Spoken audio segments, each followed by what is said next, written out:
All right. Hello, everybody. Thank you so much for turning up, for tuning in. I appreciate it immensely.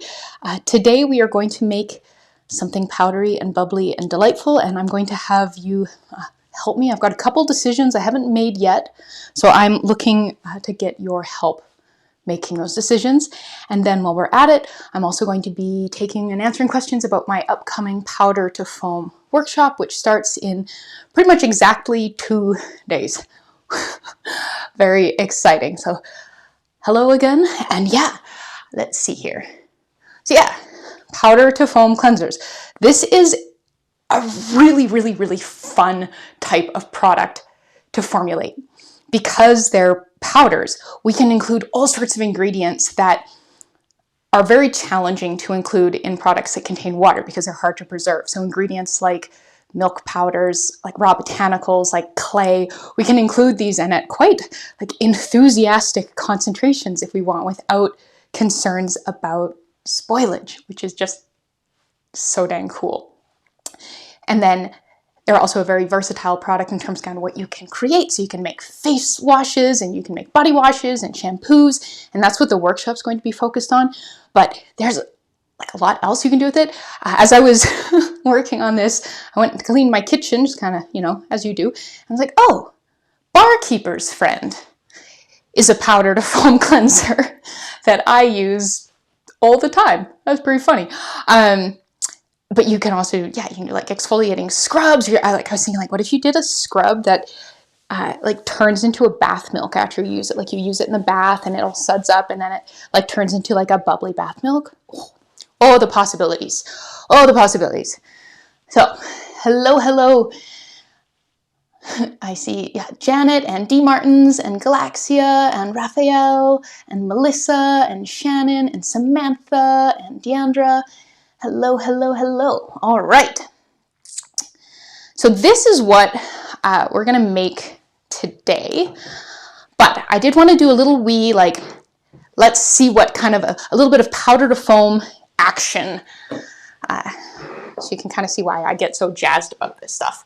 So here's one of the formulations that is being shared in the powder to foam collection, which is the launch bonus. So if you sign up before the live, even if you can't make the live, you get a copy of the powder to foam collection for free. And it's got actually more than 10 formulations. It was just going to have 10, but I couldn't stop including them. And it really tons of formulation insights. Look at them bubbles. And lots of the stories behind what I was looking to learn, what I was trying to achieve, what problems I was trying to solve and how I solved them. It's a really, I'm really proud of it. It's a really useful addition. And yeah, it's totally free if you sign up for the launch, so woohoo. But yeah, you can see it started as this dry powder, and then I just mixed it with a little bit of water, and it transformed into bubbles. And so that one's actually a shampoo, and it contains quite a good dose of some nice hydrolyzed protein, and some cocamidopropyl betaine. There's some really lovely things in there. All right.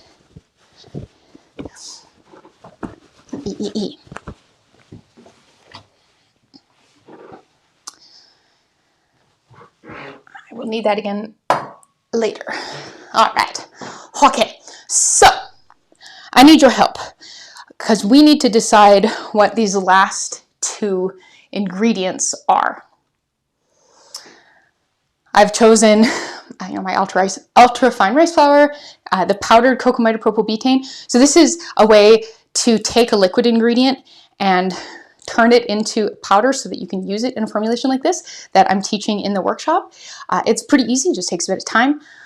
Then we've got some Natrasor bath. This is a modified tapioca starch that has a really gorgeous silky feel and really also excels at keeping powders free flowing throughout their life, which we want. We don't want it to turn into a brick in the bottle. Some sodium cocoa isothianate. So this is our main foaming ingredient. It's a powder. It's the powder to foam magic.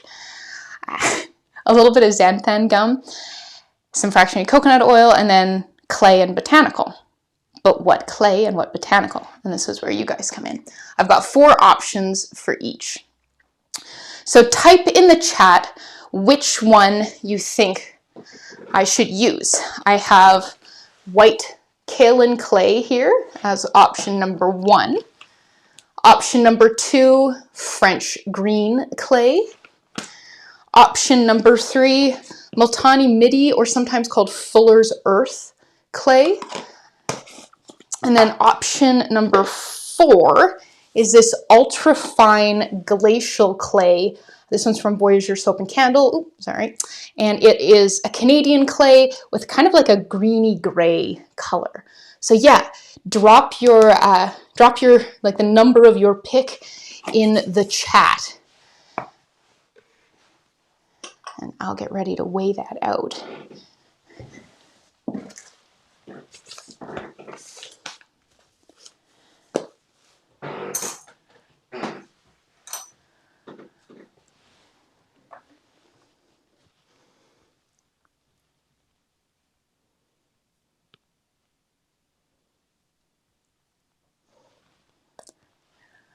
All right, all the chats seem to be coming in clumps. All right, 4, 3, 4, 4. Oh, looks like that glacial clay is 2, 2, 4, 4. I think it's gonna probably be that glacial clay. Oh, white 3. I think that's the first vote for 3 we've had. Oh no, wait, somebody else did say that up here, Multani Midi. 1, 4, okay. Yep, I think it's gonna be 4. This is a fun one. It's not one that I've used very much because, as Helen noted, you know, like this one's not the easiest to obtain out of all the clays. So I'm going to make a note here that I'm using our glacial clay. And 5%, 30-gram batch. This is going to be 1.5 grams. And while I weigh this out, I'm going to have you start voting on our second thing, which is the botanical. So I've got option 1. Oh, change the camera. Option 1 is this cranberry fiber from Voyageur Soap and Candle. So it's a soft, gentle exfoliant, beautiful color, nice like fresh smell. Option 2, lavender buds. These ones are also from Voyageur. They smell amazing. At 5%, they will make the product smell like lavender. Option 3, calendula. And option 4, chamomile. So both of these are more on the sort of soothing side of things. But all these botanicals are going to add a little bit of, well, maybe we'll see how they do with the color, because the glacial clay obviously is contributing some color as well. But a little bit of extra exfoliation, and then obviously some nice botanical benefits as well. Let's weigh out this clay here. Oh, I am not on camera. Is that the right direction? Yeah, okay. All right, 1.5.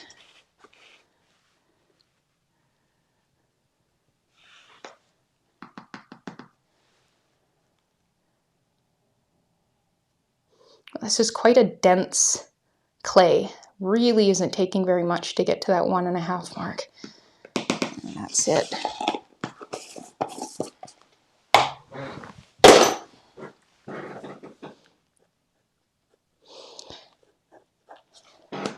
Okay, let's take a look at our botanical choice now.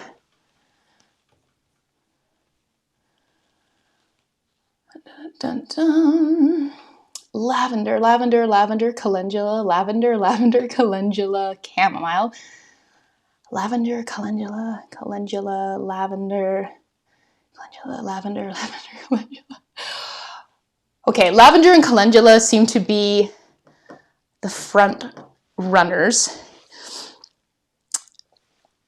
I think I might actually split it between the two. So we need 5% or 1.5 grams. So I think I will do like 2.5% of each, so 0.75 grams. And we get a little bit of both. Modify my notes here.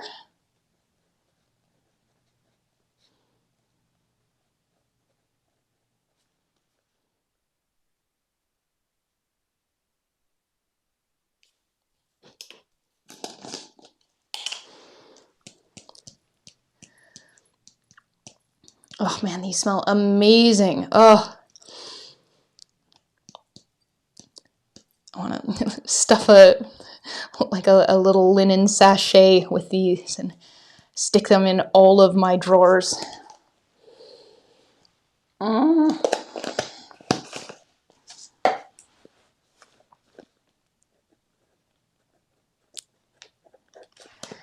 then calendula.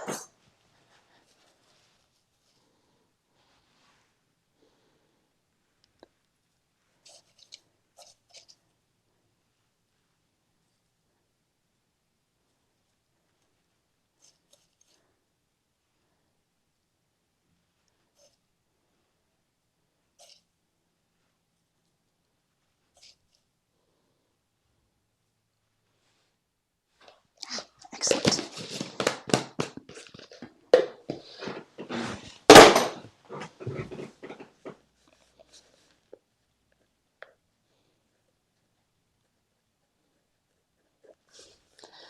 All right, we're ready to start getting our powdery things into our grinder. Shuffle that off to the side there because we are going to be weighing in our liquid ingredient a little later. I'll get you back here on full camera here. Do a little bit of housekeeping, tidying, sorting out sort of the logistics of what's on camera when and where all my props are has definitely been a very big part of preparing for the workshop so that I have everything where I need it, but it's not, you know, on camera when I don't need it, really cluttering things up. All right. So I'm going to do, I do need to be wearing a dust mask once the surfactant starts moving around, and then definitely once I start grinding things, because we're creating like a tiny little tornado in a can, and we don't want to be inhaling any of this stuff, really. Like, you don't want a bunch of stuff that's not supposed to be in your lungs. And also it's desperately unpleasant. Well, yeah, I'm going to start with the ingredients that don't require a dust mask, and then we'll kind of do the dust mask stuff last. And I'm going to endeavor to wear the dust mask for the shortest period of time that is safe for my lungs, because it definitely doesn't do the audio any favors. But I'm going to begin with our herbs. This is the Natrasorb. It's really, really fluffy. I think I'm going to need to guide that with a spoon, or it's going to make a mess. Actually, one of the tools that I've gotten way more use out of than I sort of expected to as I've been developing this workshop is a little like handheld vacuum. I've got quite an old little handheld Dyson, and I have used it so much to clean up so many powdery messes. It's been a really, really useful studio tool. Here is the clay.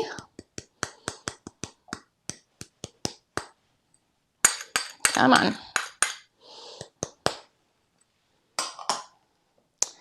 This is the rice flour. And so this is a really nice fine rice flour that feels a lot like cornstarch if you just rub it between your fingers.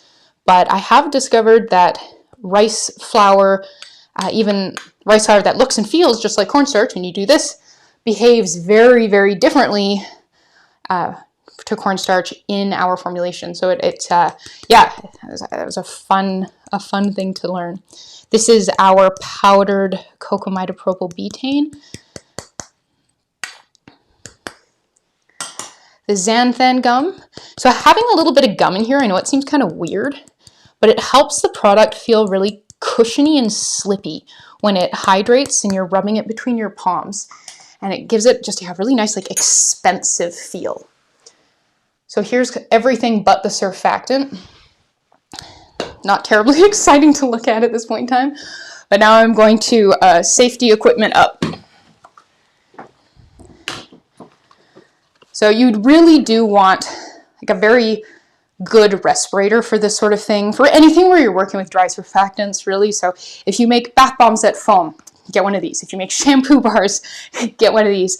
Because yeah, inhaling surfactants is so unbelievably unpleasant. This one is from Lee Valley, which is one of my favorite Canadian stores. And I like that it's a pretty color, not gonna lie. All right, can you guys still hear me reasonably well? I'm sure I probably sound a little bit like Darth Vader, but something. And then I've been wearing goggles while I do these too, because the powders can get quite light and floaty, and it's just not nice having light, floaty powders in your eyeballs. Call me a princess. But, all right. In goes the sodium cocoa isothianate.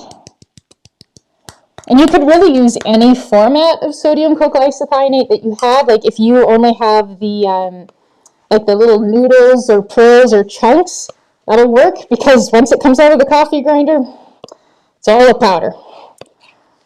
All right, so our last ingredient is some fractionated coconut oil. I'll weigh that in. The 3%, so 0.9 grams. And I'm just going to sprinkle or like sort of scatter the drops over the surface so that they're not all just like one big blob.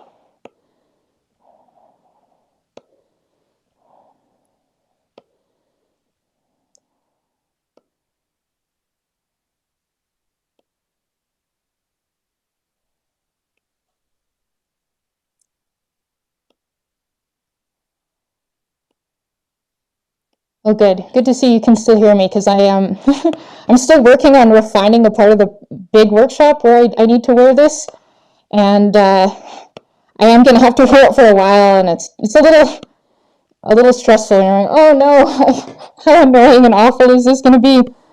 All right, there we go.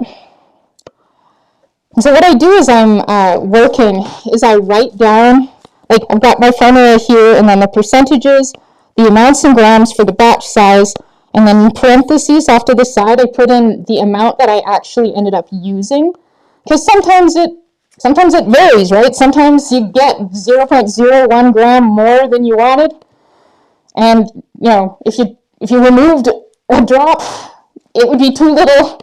So it's just like, c'est la vie. And it also functions as a nice little check mark, so I can't, so like I know I've added it. So now we've got a bunch of little dots on there. So what I like to do now is give it a little wee wiggle, coat those little dots of oil and moisture in powder. And so this helps them incorporate better, I have found. If you don't do this, what can happen is you turn the grinder on, and with the whoop, the oils go whoop, and then they get stuck to the lid of your grinder and they don't incorporate. So this is just like, no. This is happening. Deal with it. So now we are going to grind. I bought a lot of different coffee grinders in the process of developing this workshop to test them out. And I've really been enjoying this KitchenAid one, especially because it has these sort of smaller spice cups. It has a larger coffee one too, but I like these smaller ones. Things kind of blend faster when they're in a smaller area. And you can buy extra spice cups. So you can buy just like one grinder, and then you could have like a dozen of these little spice cups if you wanted to. I'm going to mute myself and give this a blend.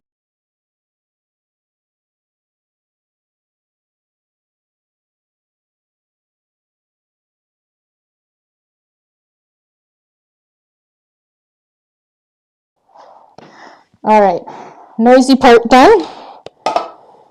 So here's kind of our little sneak peek, not that you can really see much. So I like to give it a little bit of a wacky smack with a spoon to knock the powders kind of off the lid and down the sides. All right, this one's not too floaty. So this is a brand new formulation. I've never made this before, since you guys chose 10% of the ingredients. And you kind of never really know just how light and floaty it's going to be until you make it and you take the lid off. So thankfully this one's not too light and floaty, so I'm not going to have to wear this too long. But here's what we are dealing with. It's a really nice sort of like soft lavender gray color. Like I'm really, really liking that, and it really smells beautifully of lavender. So our next step is pH testing. And I'm going to pull off some of this because my face is getting so hot. Very, very toasty face. All right. So to pH test. Obviously, we cannot pH test a dry powder, so we need to make a testing solution. I'm going to grab a little beaker here. I'll wait for our scale to turn on. All right. Well, hello, Monique. Thank you so much for being here. All right. Get this on. And I like to take notes as I'm pH testing as well. So I'll be noting the amount of product that I pull out, the amount of water that I put in to turn it into a testing solution, and so on and so forth. So this is going to be a 10% solution. So we've got 1 gram. Oh, I am making a mess of this.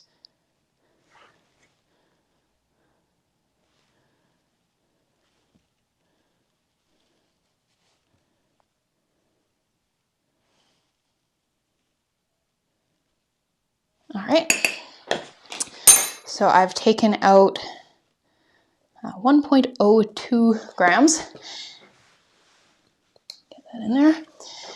And then distilled water, adding 9 grams of this to make a 10% testing solution.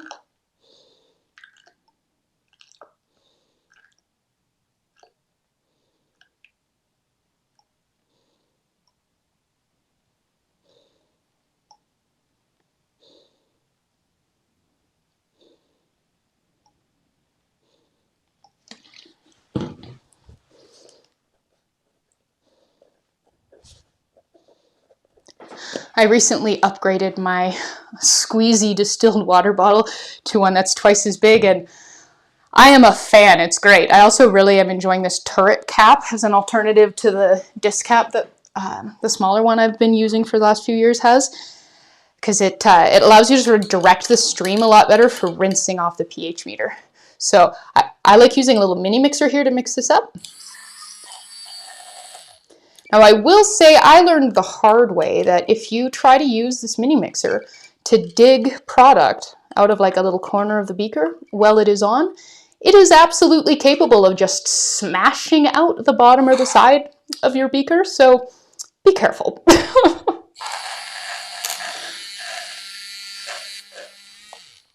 And this is just a little 25 milliliter beaker. Grab my pH meter. All right, from Nell, here I have a question. I have the technology to add it to the stream. I'm a beginner. What do you advise me to start off? So I would somewhat biasedly advise you to check out my DIY for beginners course. So there is a totally free version that goes out by email. That's a really great place to start, especially if you don't have like a big budget for things, because of course, you know, you also have to buy the equipment and the ingredients and stuff. So there's a lot of things to spend money on, and so I understand not wanting to spend money on a course on top of it. So there's a free version of that course. It's a great place to get started.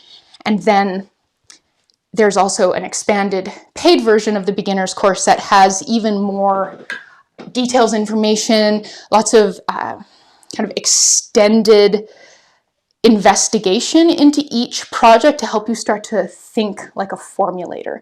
So I'm very, very proud of that, and that is where I would start. So you can sign up for that by just signing up for my email list. So if you go to humblebeeandme.com, you probably just get a pop-up that's like, hey, do you want my free email course? But there's also a link at the top that's just a little, in the little bar at the very top. It's just like, sign up for Humble Bee and Me emails, and click that, and yeah, you'll get your first email pretty darn quickly once you confirm. And yeah, that is where I would start. Just grabbing a bit of paper towel here to dry off our pH meter. Turn it on, in it goes. All right, it's looking like it's going to be a little bit high. Oh, I'll turn my camera. Here we go. 5.81 right now. All right, got the happy face at 5.82.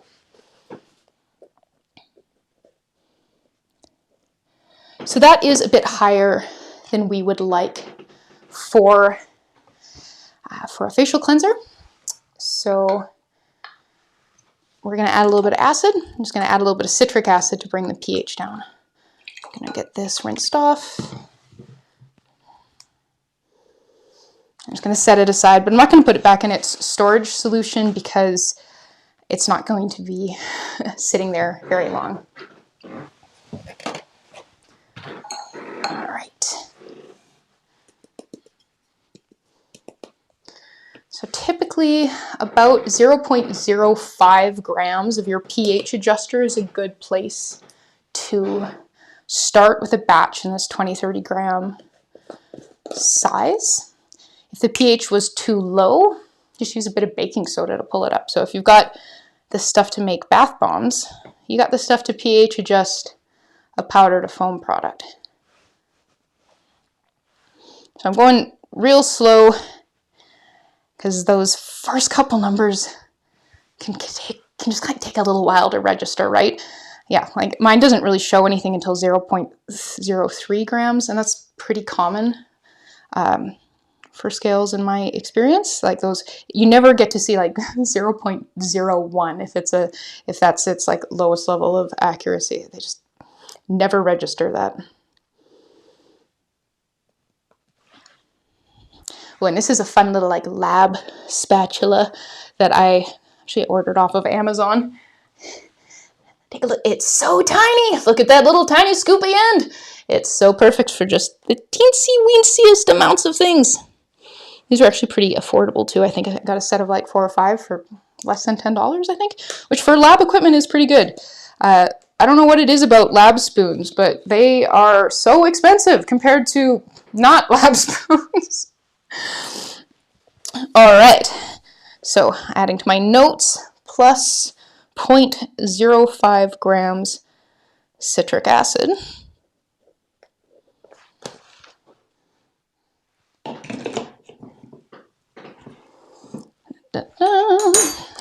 Grind again.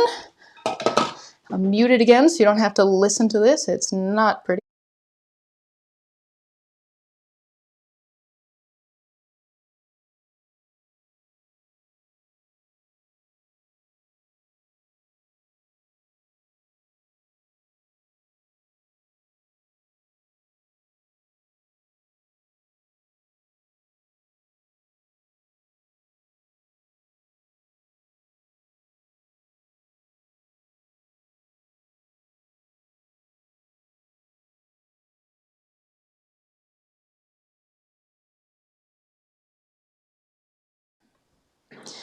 All right.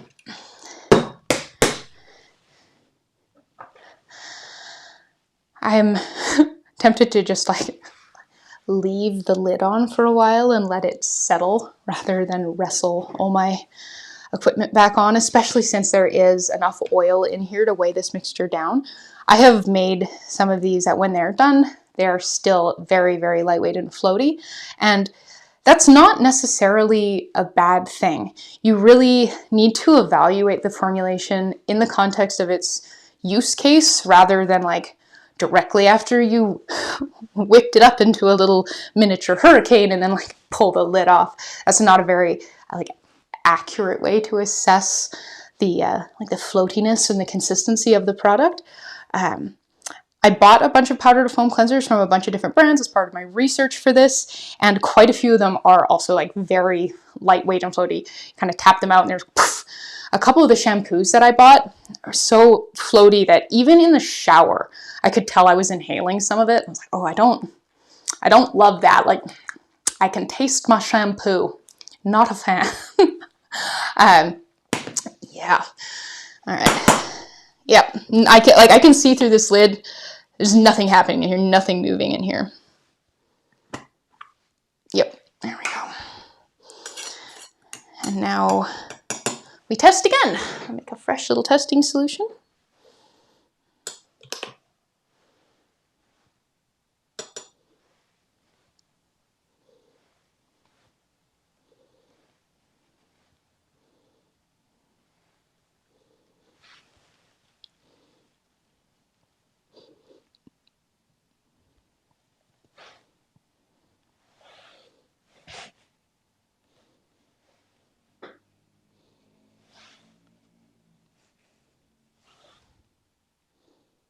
Huzzah! All right.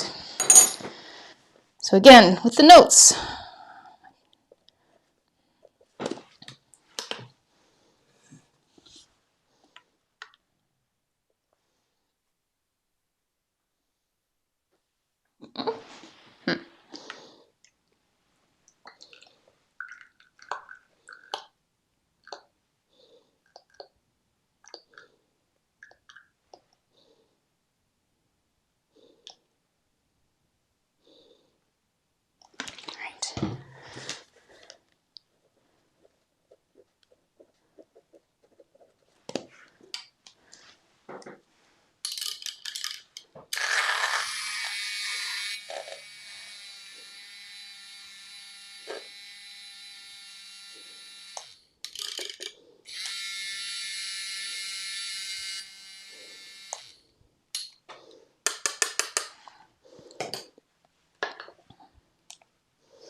Please don't be way too low. I definitely had a few of these when I was getting a feel for how much you needed to move the needle, where I was like, add acid, add baking soda, add citric acid, add baking soda, back and forth and back and forth. All right, 5.3.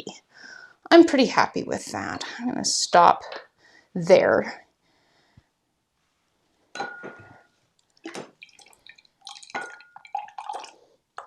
For facial products, you're generally aiming for about 4.5 to 5.5, unless there's something in your formulation that has a more explicit pH need. So if you were formulating a lactic acid product, or like any other type of alpha hydroxy acid product, you're formulating for the pKa value of the specific acid in the formulation. That's kind of the first example that comes to mind there. All right, we're done with this stuff. And we are ready to package this up and try it out. Aha. Coming in handy.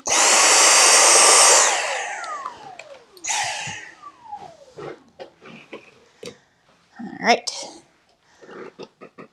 So for this type of product, I've really quite enjoyed these sort of just like a tall, narrow bottle with like a lid with an orifice reducer in it. It's nice if the hole's a little bit bigger than this, and honestly that's generally what most of the products I bought have, is just like one hole on the top there. And as long as it's a nice fine powder like this one is, it's not a problem. Comes out nice and easy. Some of them do have shaker tops. This is a spice bottle. I ordered a box of just empty plastic spice bottles, so this is what we're going to use for this one. And then a funnel is a very useful way to looking for some combination of jars that'll sort of hold the hold the leg of that up. Sure, that'll do.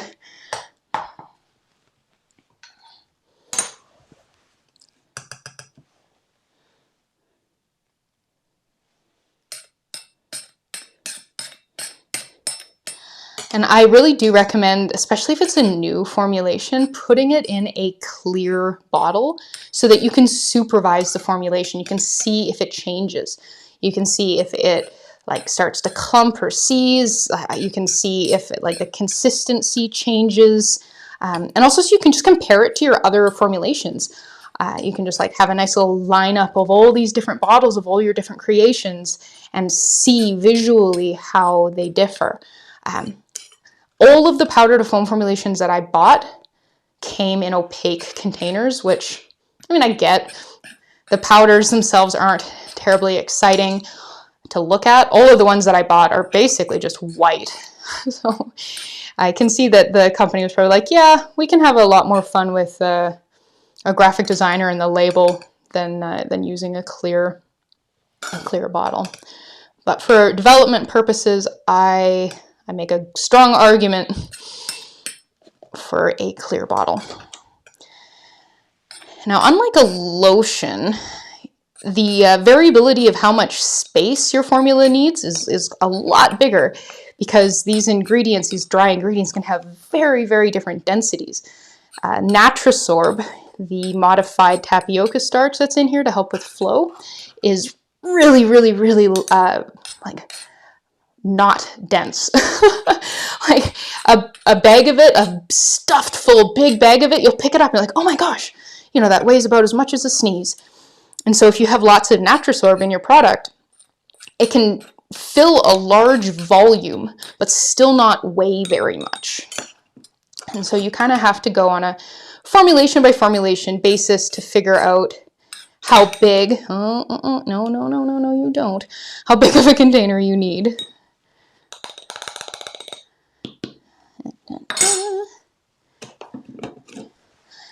And I might end up needing a second container for this one.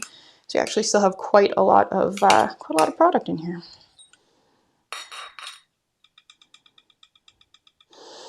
I have found you don't really want to overload the funnel. You don't want to dump everything in your funnel, because it doesn't really flow through very well. Like a little at a time ends up being much less annoying.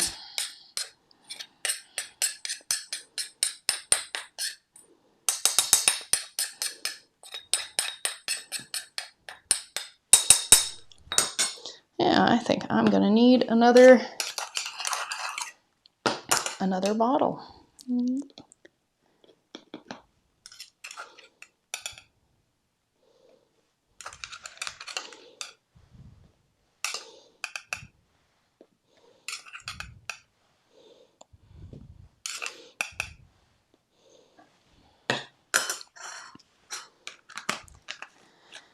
Number one, and I'm pretty sure I have another one over here. Fingers crossed.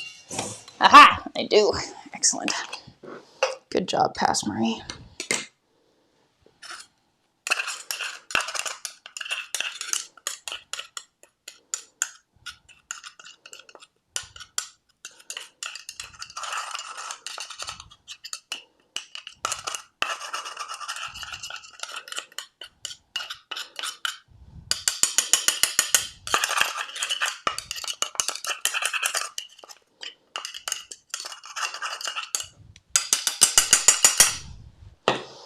All right.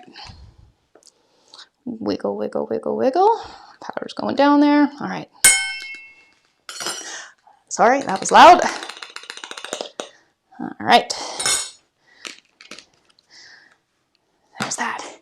And for some comparison, this is the formulation that I'm making in the workshop.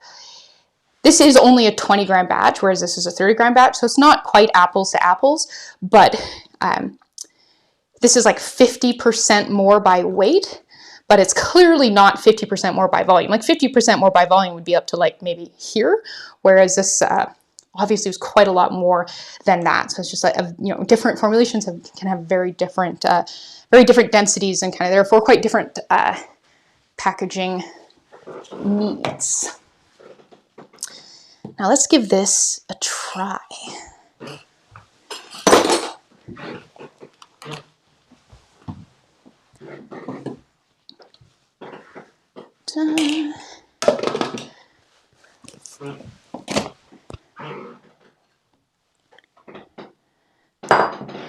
So something that I found is so important with this type of formulation is that you don't judge it just by washing your hands with it.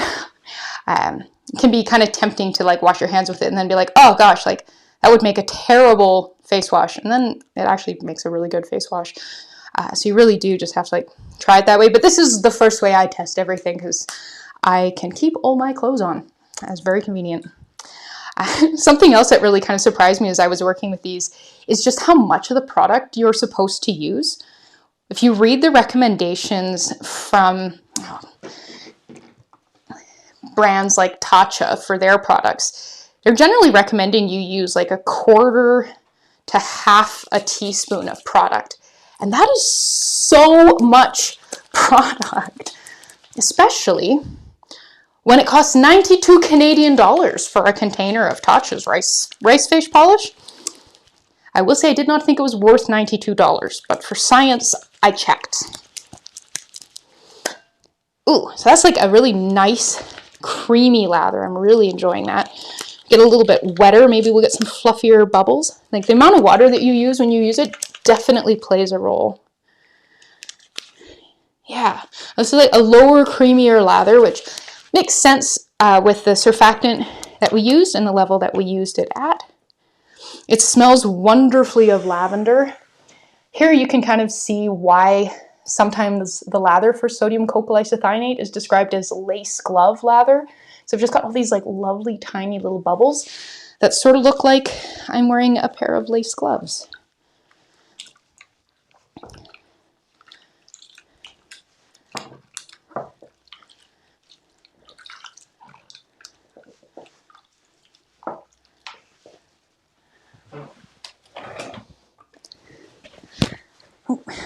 Yeah, well, I quite like that. The scent is really, really lovely. I think with that clay, we could go a little higher usage level wise because it's not, you know, super pigmented. If you have something like a red Australian clay, even 5% would, you would not be thrilled with the state of your kitchen sink after using something like that. But this one was pretty low color. Same with kaolin clay, you can use more. French green clay is a pretty pale clay, so that one's pretty like low mess. But there are some clays out there that are, whew, especially the red ones. My gosh, you know, makes your sink look like something bad happened there. Ooh, and I did want to draw your attention to something. Is one of the things that I've been doing as I've been working on this workshop is experimenting with all sorts of different ways to use these products. And kind of learning some best practices. And so for shampoos especially, shampoos have the biggest learning curve out of the face body wash and shampoos, biggest learning curve by far. I read a lot of reviews of products, powder to foam shampoo products, just sort of seeing like, okay, what are the customers saying, you know, what's a good experience, what's a bad experience, looking for themes, that sort of thing. And quite a few of the reviews started out as like, I really didn't like this product until I figured out how to use it. So yeah, definitely a bit of a learning curve there. But here's what I have found works best for me. So you don't want to get all of it in your palm all at once. This would probably be like 1 of 2 or 3 applications for me, depending on the formulation. Your hands will be wet because you're going to be in the shower. But yeah, then you get like a little bit of water in it. And you're going to start swirling it up in your palm to create a paste. And that xanthan gum starts to kick in quickly and thicken it so it doesn't just drool out of your palm. And then you work it up into a lather. And then these bubbly hands go onto your head. And if this was a shampoo, I would have a higher concentration of surfactant in there. So we would be like, you'd be seeing a lot more lather there. And yeah, that has been what has worked for me. I did initially try like just sprinkling it on my head like I was seasoning myself. And that kind of resulted in, I would say it made it very hard to dilute the product properly. So I had parts of my hair that were way too clean because they'd had effectively shampoo concentrate put on them, and then the rest of my hair was not clean enough. And so that was like a very irksome experience. So I've learned, and that's for me has been what works. And those are the instructions suggested by the Powder to Foam shampoo brand. So thumbs up to them for that. I sure noticed brands that do a lot of products like this put a lot of their effort into like just teaching people how to use them, especially if it's a shampoo, because it doesn't come naturally to everyone. But yeah, let's hop into some Q&A. So yeah, if you guys have questions about the workshop, that is the primary purpose of this Q&A. But I'd say we got about 13 minutes before I think I'm going to sign off. So I do have some time probably for some like other questions as well. All right, do you have a workshop that teaches how to formulate hair conditioners? Not specifically hair conditioners, but hair conditioners are emulsions. And so I do have a lotion workshop. And if you can't formulate a lotion, you're not going to be able to formulate an emulsified hair conditioner. So like any kind of cream conditioner, cream hair mask, those things are all emulsions. So that would be kind of your base skill for formulating conditioners. And once you have a handle on that, then you can start adding in different like ingredients that are good for the hair. But like a very large part of making a conditioner is choosing a conditioning emulsifier as your emulsifier, and that's one of the earlier decisions that you'll make in the formulating process. And then you can look at hydrolyzed proteins, ingredients like cationic guar, polyquaternium 10, maybe including a little bit of an amphoteric surfactant like cocamide or propylbutane to boost rinse out if it's like a rinse out product or rich hair mask, or like a cleansing conditioner.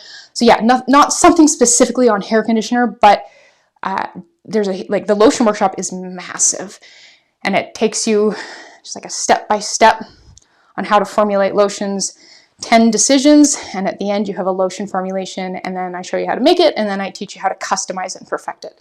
So that, yeah, I'm very, very proud of that. So I would recommend checking that out if you want to learn how to make creamy hair conditioners, because that's the foundation of those.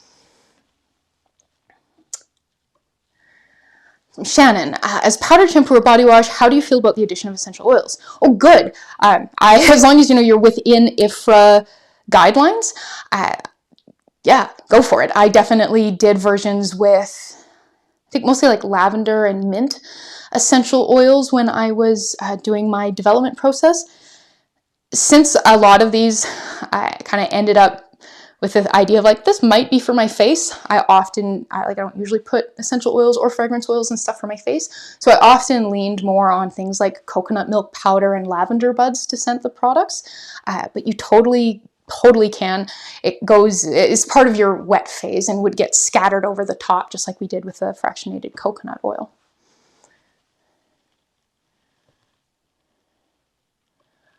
All right. What would you add in that powder cleanser to give it the stringy texture that many K-beauty brands have? Oh, interesting. I did try a couple K-beauty brands for this, but none of them had a stringy texture. I would bet that that's probably a gum. And some gums are like stringier than others. So xanthan gum is like fairly famously stringy, but even at 3-4%, I didn't find that it was like noticeably stringy. And I find that if you go much higher than that, the cleanser starts to thicken up a bit enough that you kind of end up with these like sudsy snot blobs in your sink, which is not something I was stoked about cleaning up, at least. So I don't think necessarily using more would be your answer there. But yeah, I mean, as with all kind of formulation challenges, we're going like, what did they do to do that? I would gather together the ingredient list for like 3 or 4 products that share that characteristic and look for overlap in the ingredient list and kind of go, okay, what do all of these products have in common? Because, yeah, I do a lot of that. The Inky Decoder website is a really great place for digging up ingredient lists and easily like finding and cross-comparing.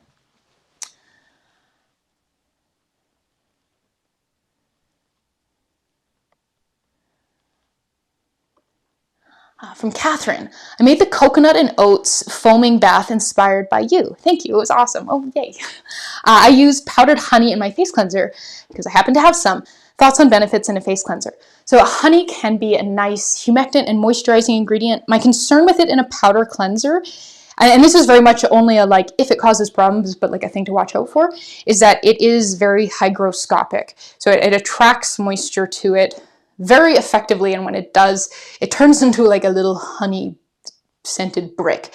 So if you have a lot of it in your product, that can happen in the powder over time, especially if it gets, like if you live somewhere really humid and it's in a container where water is able to get in it, like say it was in a paperboard container, you live somewhere humid, it can like pull air, pull water into it. So that can, like if any ingredient that clumps in a bag in storage, I'm always a little like, little just go like, I'm gonna keep an eye on you if I put it in a powder cleanser to make sure it doesn't seize. As with like many ingredients in a wash-off product, the benefit is often like, does it make it a little bit milder, or does it sound good on an ingredient label? And I would say that the honey powder does both. It would help make it maybe a little bit more moisturizing, and it definitely sounds good on an ingredient label. But yeah, there's not a lot of actives that do much in rinse-off products just because they're not on our skin very long, so they just really don't have an opportunity to, yeah, we're not giving them a chance to work. Hello, Mermaid Dreams. All right, the Morelands. Do you think there's a difference on quality between brands of SCA powder and noodles? I mean, yeah, probably. I know with SLSA, there's a big spread in quality. So it would make, and cocamide propylbutane as well, there are definitely like performance variations. Let's see here, I'm trying to think like how many different SCIs have I tried? Probably at least 10. Haven't noticed huge differences, but yeah, I've definitely heard from people who have bought sodium lauryl sulfoacetate, SLSA, on Amazon and then used it to make shampoo bars, and their shampoo bars never get hard. I've heard about people who have bought SLSA from like a new supplier where it was cheaper, or like Amazon, and it was cheaper, and then it showed up and it just like it doesn't lather. So there is definitely quality differences in products.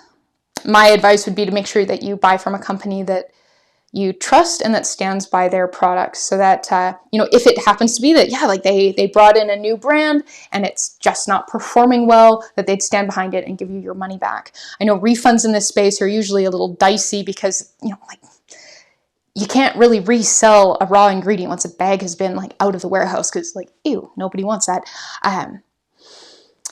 Yeah, no, there's definitely quality spreads. Be wary of things that are sort of too good to be true in the price department, because, well, it's a cliche saying for a reason.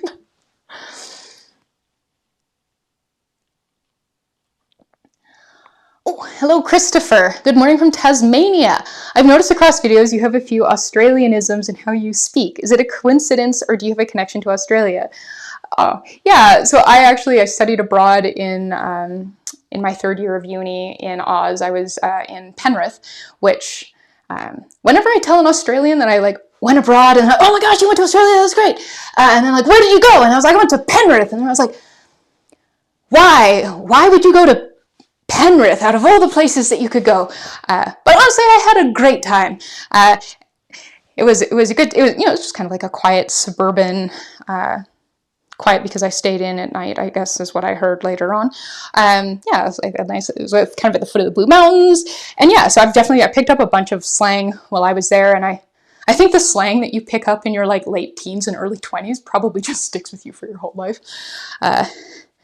So yeah, that's where that comes from. I was in Australia last year and spoke at the Australian Soaping and Candle Conference, so that was really, really fun.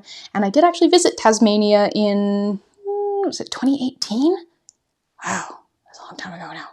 And had a meetup in Hobart, which was a really, really fun time. Oh yeah, there's a little bit of a connection there. And good like detective noticing skills. from D. Martins, is it possible to make these products for different skin types? Yeah, definitely. So in the cheat sheet for this, I should stop calling them cheat sheets. It's 17 pages long. It's a cheat booklet, a cheat pamphlet. Like, it's not a sheet. Cheat sheets. I have several pages on formulation strategies for different types of skin and different types of hair. But there's a lot of different like knobs that you can turn. So if you have sensitive skin, you're looking at gentler surfactants, a lower overall surfactant concentration, and gentler like powdery ingredients. Like, you can use quite a lot of something like colloidal oatmeal in one of these cleansers and have like a really nice like oat rich and get the soothing benefits of the oats right in the product, which you'd be hard pressed to do in a liquid formulation. From like a preservation standpoint, you also, it would be sort of like porridge. Consistency wise, that could be a little bit weird. But yeah, like, if you wanted to put 50% colloidal oatmeal on a cleanser like this, you could make it quite mild. If you had oilier skin, you could incorporate more absorbent ingredients in there, like maybe not just clay, but maybe like a bentonite clay, something that's really quite absorbent, and you can, again, adjust that surfactant concentration. There's so much that you can do, and it's a lot more like, it's a lot more forgiving and a lot more fun than like liquid surfactant formulations, because liquid surfactant formulations are fond of splitting. These don't split. It's great. Let's see here. From Shannon, how long will we have access to the workshop video after it goes live? For as long as Humblebee and me is around, and we're at, 13 years plus and counting, so definitely long enough for your ingredients to arrive. There's no expiry date. It doesn't expire. The replay will probably go up on Monday. It just takes a bit of time for YouTube to be like, okay, you can download this file now. And then I download it and it's huge because it's like a very long video, and then I have to chop it up, and then so it takes a little while. But yeah, you should have access to it on Monday, and then you can have access to it for as long as I'm around, which should be, God willing, a very long time. Helen, what about for sensitive skin? Any suggestions? Yeah, so like something that's, you choose gentle surfactants. You make sure that the pH is in a good range for the skin. So making sure it's in that 4.5 to 5.5 range. I would keep your powders quite smooth. So if you are looking like for a daily cleanser, for something that was going to be your primary facial cleanser, I wouldn't be trying to make it a polish. I would be choosing quite fine, smooth, silky powders so that you're not, physically abrading the skin any more than you need to. Blending surfactants of different charges, so including some cocamidopropyl betaine as I did in this formulation. I'm showing 3 different ways to include those liquidy ingredients in your products. Yeah, keeping that surfactant concentration a little on the lower side so that it's a little bit more gentle. There's a lot of different knobs that you can kind of twiddle, little adjustments and changes that you can make. If you're going into it knowing that it's for sensitive skin, and you start like at ground level knowing that, yeah, you can really structure the entire formulation around that, and you have a lot of options. All right. Oh, hey, and it is bang on 2 p.m. here. I'll take one more question if we have one. Say hello from Texas. Hello, Tessie. And hello, the Moorlands. Thank you so much for being here, everybody. All right.